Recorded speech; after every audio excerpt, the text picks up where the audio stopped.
What's up, it's Adam here, aka Cynico. Welcome to the Movie Vault. Now, this is like a requested video from one of my subscribers called I Am Done 7589, I believe.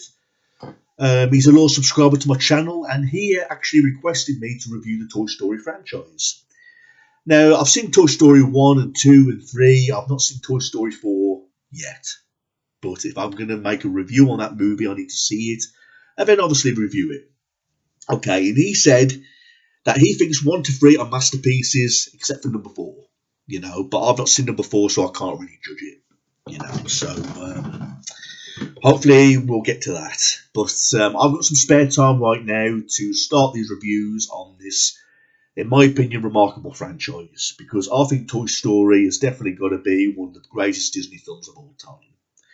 And that's just not my opinion, it's a fact. A lot of Disney fans all around the world rank Toy Story in possibly one of the top 5 best Disney films of all time, and I find that really hard to argue with.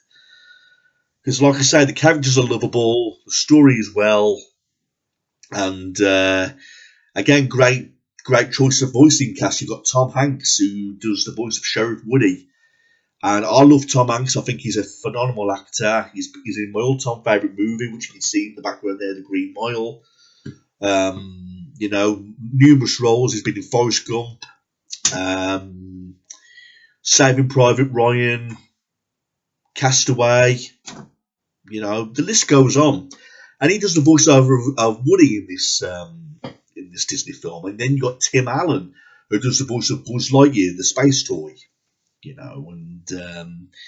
I'm not very familiar with many roles that Tim Allen has done, but I understand that he's done loads of numerous roles, and after being a big fan of the Buzz Lightyear character, I thought to myself, I would like to check out some of Tim Allen's work. So if any of you out there have got any recommendations for me to check out some of Tim Allen's work, I would be really grateful if you left it in the comments, and hopefully we'll do some reviews on his work as well in the future as well.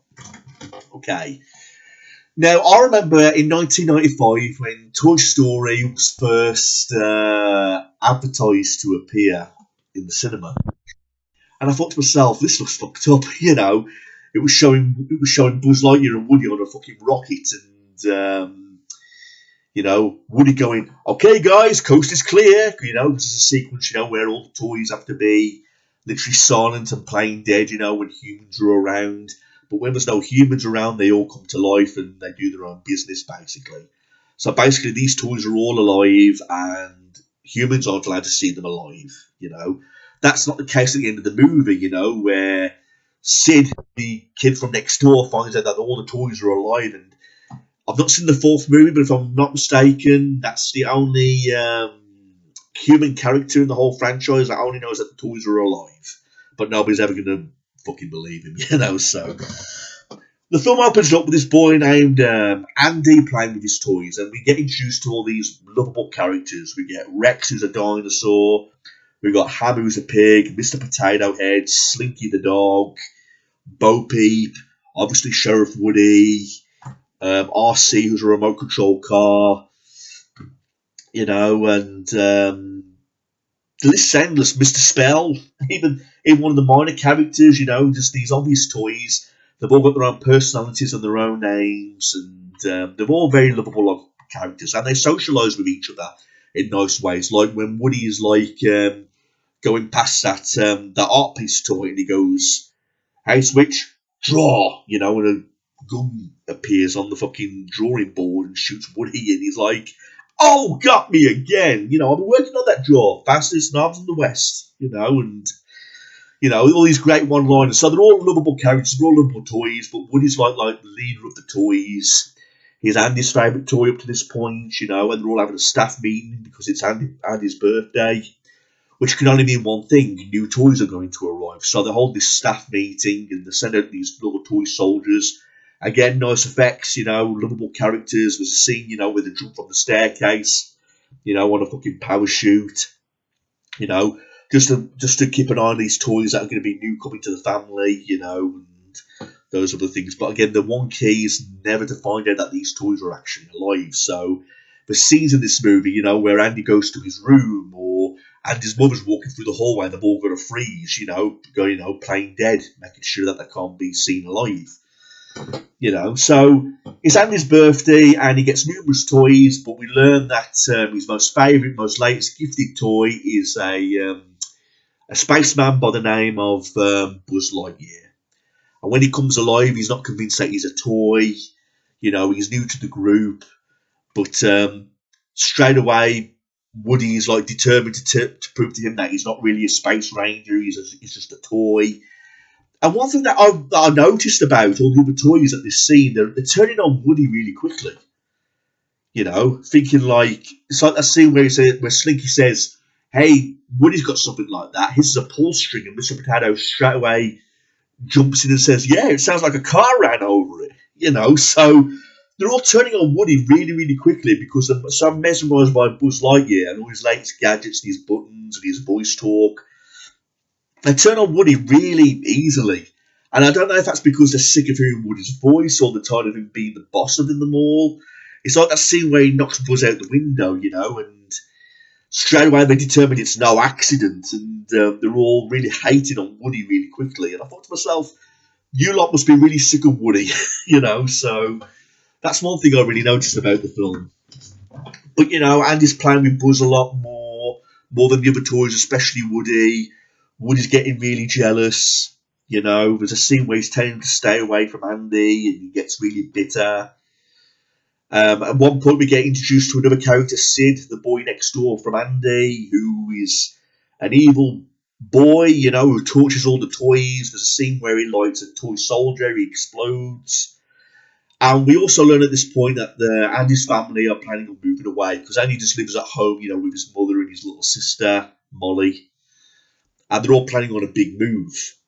And I like the story to this movie. I like the story about how we get introduced to Buzz.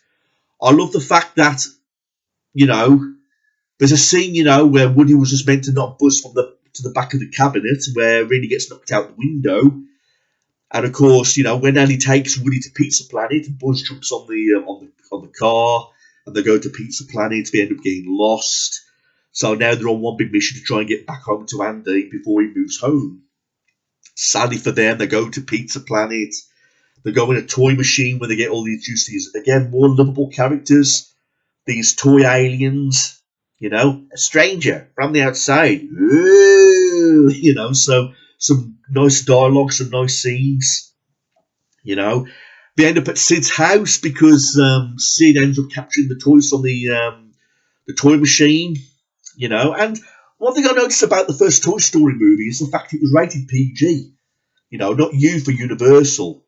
And I can understand where we get to the act, where they're actually in Sid's house and they meet all those mutant toys.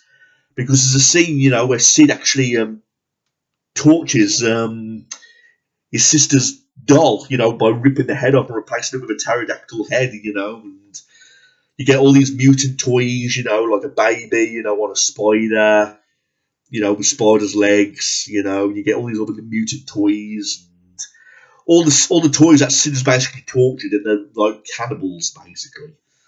But like I say, Woody and Buzz start to develop a friendship along the way.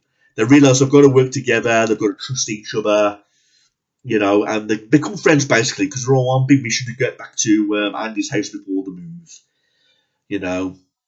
And I like the songs in this movie. You've Got a Friend in Me, I Will Go Sailing No More. So there's some good little songs in this movie. And again, Buzz comes to acceptance to who he really is because he finds out that he is a toy and that he can't fly.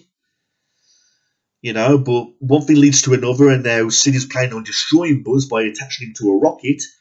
And now Woody realises he's got to accomplish the one big mission, that's to rescue Buzz, and get back to Andy's house before they move away. And there's some scenes of laughter, like the scene, where Woody's like, trying to save Buzz and they get attacked by, Sid's dog Scud, another likeable character, because he's heavily involved in the last scene of this movie, where he's chasing them through the cars and all that kind of shit, So I've seen this movie a million times, everybody. I've seen Toy Story a million times, and I had no fucking choice but to watch this movie a million times because I had a cousin who was obsessed with this movie. And I spent most of my time at my cousin's house, and every time I went round, he always had on Toy Story. And his brother says to me, how many times have you seen Toy Story? And I said enough times. He says, I've seen it like 50 fucking billion times, you know.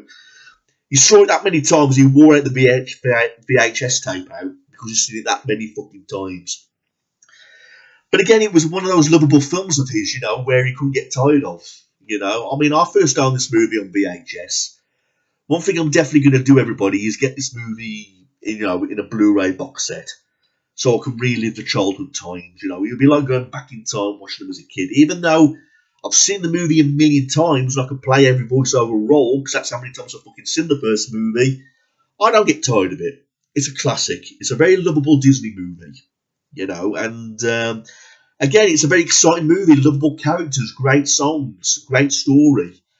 I mean, even the car chase scene at the end was like really well done, you know, where they're chasing after the moving van, you know, and Woody uses the RC car to try and get Buzz, and RC tells the toys, you know, that he's trying to help Buzz, and you know they're on one big mission to go to the moving van, and again, great idea. They use Buzz's rocket that he's attached to, and they fly through the air, they land safely into him and his mother's car, and they get back to safety. You know, so some really good ideas, you know, for an animated toy film. And again, they've got the voice acting on with Tim Allen and Tom Hanks, you know, and so it's a very likeable movie, the first Toy Story movie. It's one of those films I've seen a billion times. The second one I've seen enough times, but not as much as the first movie. The third movie, I believe I've only seen a couple of times, but the fourth movie I've not seen. So I don't know if it's a disaster or a masterpiece like the original other movies, but you know, I will be willing to check it out. But like I say, they go to safety, and the film, like I say, ends up with them at Christmas time living happily ever after, and they reveal that a puppy is now coming into the family, and then the credits roll. And then we get the memorable song, "You Got the Friend in Me," as the credits, you know. So I would not be surprised if this is possibly the best Disney film ever made. You know, and that just depends on other people's opinions, I know, because they're going to rank other movies up there like Cinderella, Basil the Great Mouse Detective, The Little Mermaid, Beauty and the Beast, Pinocchio, Dumbo. There's loads of all-time classics, but I don't know, Toy Story for there is going to be up there with me in one of the top 5 of my favourite Disney movies. You know, and we're not too old to love Disney, everybody. It's a big part of everybody's life. And it holds a place in our hearts because if you're a 90s kid like me, because I mean, I'm now 36 years of age, you know, and just like every other 90s kid, we had toys, you know, for Christmas and action figures, and we used to play with these action figures, you know, to, you know, bring them alive and tell stories, you know, create our own little adventures, you know, playing with all these action figures, these bits of plastic. You know, especially in my time in the 90s, you know what I mean? And they're action figures of anything, whether they could be action figures of Robocop or the Terminator or Teenage Mutant Ninja Turtles or wrestling or anything like that. The Biker Mice, you know, Thunderbirds, you know, anything like that. So you're playing with the toys yourselves, you're making an adventure for them, you know, bringing them to life. And now you're watching an animated Disney film, but these toys actually come into life and creating a real adventure. So, you know, I suppose that's another reason why it holds so much to us, because we've seen these toys that we've adored, and they're all telling this great story about friendship and bonding, basically. So at least that's what I see when I've watched the first Toy Story movie, because it is about bonding, it is about friendship, it is about love and determination, because Woody and Buzz adore their owner Andy so much that they're willing to go through all that chaos. They're willing to go gamble with a rocket, you know, to get to see him again. And it's all about love and companionship, basically, and friendship, you know. And that's what I can also say about the first Toy Story movie, and that's what makes it really, really solid. And I myself do own a few Disney toys, but they're in the attic at the moment, and I would like to get them down and like do reviews on them. I've got a big Buzz Lightyear doll that talks and a Woody doll that talks, and they're actually rare, one of a kind. You know, some of them are room guards, some of them are like action figures that you play with or have on display. I would actually like to get them down and like have a proper review of them. You know, relive the times about when I bought them, about where I was at the time, how old I was, and other things like that. So Yeah, just watched the first Toy Story movie, and like I say, it was like going back in time, being a kid again. You know, in my opinion, you can't beat the 80s and 90s of Disney. You know, and it's really hard to argue that this movie is possibly going to be possibly one of the best Disney films of all time. You know, I love the first movie. You know, I really love it. In my opinion, possibly the best one in the franchise, quite possibly.